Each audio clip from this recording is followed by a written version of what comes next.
message, which was really rare in science fiction movies. What's your take on that, Michael? Well, that's right, Mark. And, another real interesting aspect of that film was Richard Dreyfuss's part, Mr. Neary, where people could actually relate to that character. The fact that his entire life fell apart because of what he saw, and he just was, he could not let it go. He just had to throw his whole family and his entire career aside to follow this obsession of finding out what this thing is about.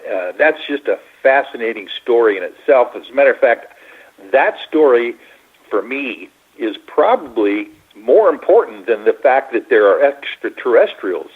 The fact that human beings can relate to someone being obsessed with trying to find out the truth.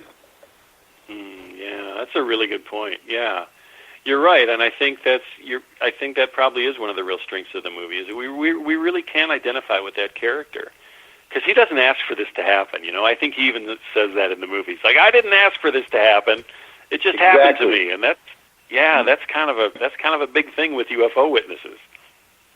And there's another iconic scene in the film too that kind of wraps up people's thoughts about this whole issue of the government knowing what's going on and not telling us. At one point, Richard Dreyfuss's character is confused. He's being interrogated by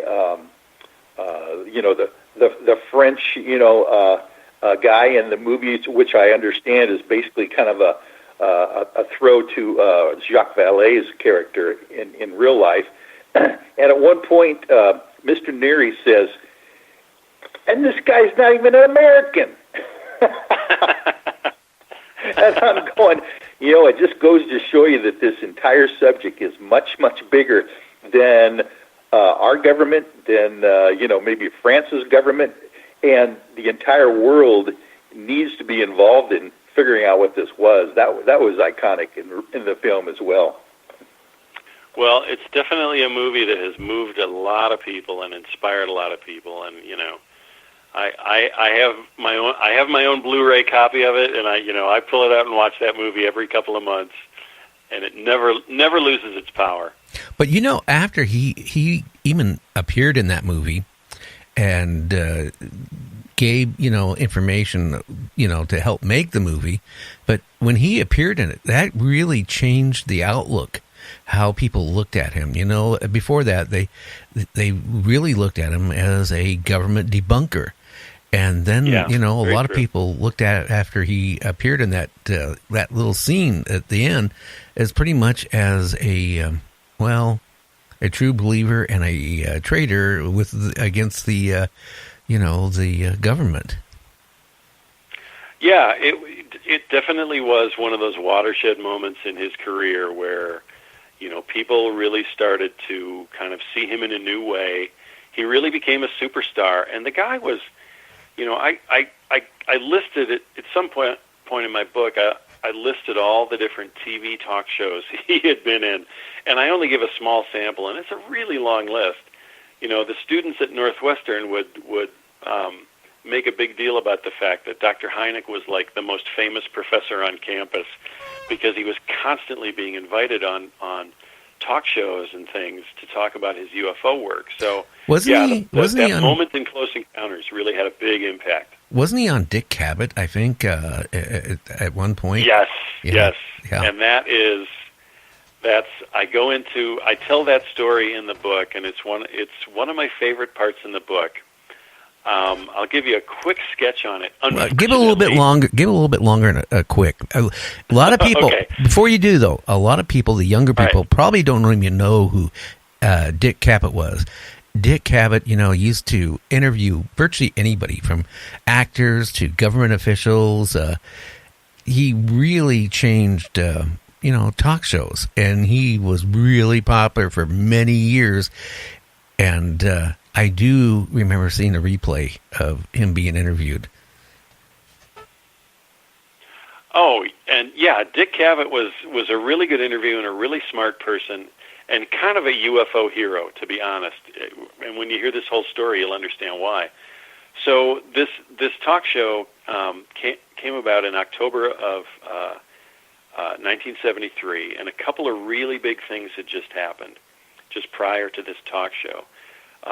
There was, so this is October 1973. First of all, there was a world-famous UFO abduction that took place in Pascagoula, Mississippi. These two men who worked at a local shipyard were out fishing on the bayou late at night, and they were approached by this glowing, egg-shaped UFO that came down and, well, it didn't exactly land. It hovered a couple feet off the ground, very close to where these guys were fishing.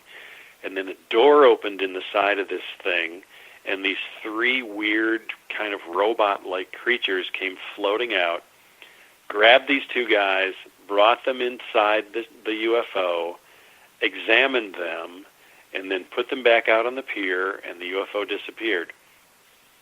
This story became huge, huge headline news all around the United States, well, probably all around the world. Huge story, and it was a story that just didn't die. It was headline news for days and days and days, in large part because these two witnesses were so believable. You know, they were just a couple of working guys. They were out fishing. They weren't looking for trouble. You know, again, that whole thing about I didn't ask for this to happen to me. These guys went through this absolutely profound experience of alien contact, and they never changed their stories. Nobody ever tripped them up. They passed lie detector tests. It was an amazing story. So first that happened. Then about 10 days after that, another amazing UFO case happened in Ohio, and this time it was an Army helicopter with a crew of 4 men that were flying at night across the Ohio skies, and they have a terrifying encounter with a UFO that, first of all, they have to go into a crash dive because they think they're going to have a midair collision. Well, the next thing they know, this UFO that they thought they were going to collide with, this UFO is actually pulling them back up out of their crash dive, and then it disappears. So it literally saves the lives of this chopper crew because they were probably going to crash because of this crash dive, and then it flies off into the night sky. Well, that case became a huge, huge national story as well. So Dick Cavett and his producers had the bright idea of, hey, let's get the guys from Mississippi and the guys from the helicopter on our show to talk about their experiences. So that's what they did, and in the end, they got one of the guys from Mississippi, and they got the captain of the chopper crew, Lawrence Coyne, and brought them to the show, and they did this live primetime interview with Dick Cavett, in which both of these gentlemen talked about their experiences. But here's what was super interesting about this show. They had a couple other guests too. They had one of the NASA astronauts who had seen a UFO during a space flight. I'm blanking on the name right now. Hopefully it'll come to me. They also had a gentleman who had just written a book about the Bermuda Triangle. And they also had Dr. J. Allen Hynek, who had come along with Charles Hickson, from the abductee from Mississippi. So Dr. Hynek is on stage on the TV show. They also brought in Dr. Carl Sagan, who I'm sure we all know and love, but Dr. Sagan was not a friend of UFOs. So Cavett does this very, very nice job of interviewing the UFO witnesses, letting them share their story on primetime national TV, which was a really big deal. And then Carl Sagan starts to start criticizing everyone else on the TV show because he just thought UFOs were a joke. He couldn't stand that, Hynek was always trying to get research money to study UFOs. Well, Sagan didn't like that because he thought the research money should all come to him. There were all sorts of weird political things going on here. Unfortunately, so I tried to get a copy of this show to watch before I wrote my book, and the production company that owns the rights to the Dick Cavett show wrote back to me and said, "Oh gosh, we're sorry, that tape got erased mysteriously several years ago." So there's apparently no existing copy of this show in which Carl Sagan just attacked everybody on stage. Here's what Sagan did. So the chopper pilot is describing how the altimeter of the helicopter proved the needle of the altimeter was rising so fast. That's how they knew that this UFO was lifting the chopper up in the air. And Carl Sagan starts criticizing the chopper pilot, and Dr. Hynek says, "Well, now wait a minute. Altimeters don't hallucinate." And Dr. Sagan says, "Yes, but people who look at altimeters hallucinate." That's pretty brutal, and that's how Sagan treated everybody on the show. So that's the whole story of the Dick Cavett Show. It was a really fascinating moment in UFO history because basically the two sides staked out their position. There's the rational debunking Carl Sagan side, and then there's the open-minded, inquisitive, curious, UFO researcher in Dr. Hynek, and it was quite a show. I really, really wish I could somehow find a copy of that show, but it's probably never going to happen. Yeah, or they maybe have it. They just don't want to release it. Now, that is the other possibility. You're absolutely right, and of course, that's what I think. I think they have a copy, or maybe they really did destroy it, but it wasn't by accident. Yeah, maybe it was taken away from him. But I know. I'm just wondering, didn't Carl Sagan, though, towards the end of his career, before he died, didn't he kind of do an about change about life and other planets and UFOs a little bit? That's one of the weird things about Carl Sagan. So he was really, really anti-UFO, but he was a huge, huge believer in intelligent life on other planets. So he had no problem with the idea that there were aliens out there on other planets that were far in advance of us here on Earth. He totally believed that. He's one of the scientists who designed the greeting, the greeting that went out into space on the Voyager space probes. That was Carl Sagan behind that. He was one of the founders of the search for one of the main sponsors of the search for extraterrestrial intelligence. So he had no problem with the idea that advanced aliens existed somewhere in space, and he even was willing to admit that they might have visited Earth, but he had this stipulation. If they visited Earth, it had to have been like 1 million years ago, and there's no reason to think that they'd come back. That's really weird reasoning. I've never been able to figure that out. I would love to talk to Carl Sagan if he was still alive, and have him explain that logic. He had some weird logic, but wasn't he one of the people involved at one point? We've been sending out our address of this planet for almost 50 years now.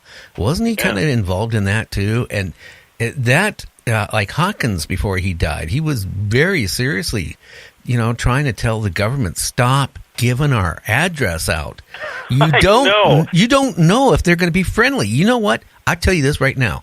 If I went on Craigslist and gave my address out and saying, I'm going on vacation for 2 weeks, and this is my color house, this is my address, am I going to come back to anything in my house? Very good point. Very good point. Yeah, there's definitely something to be worried about there.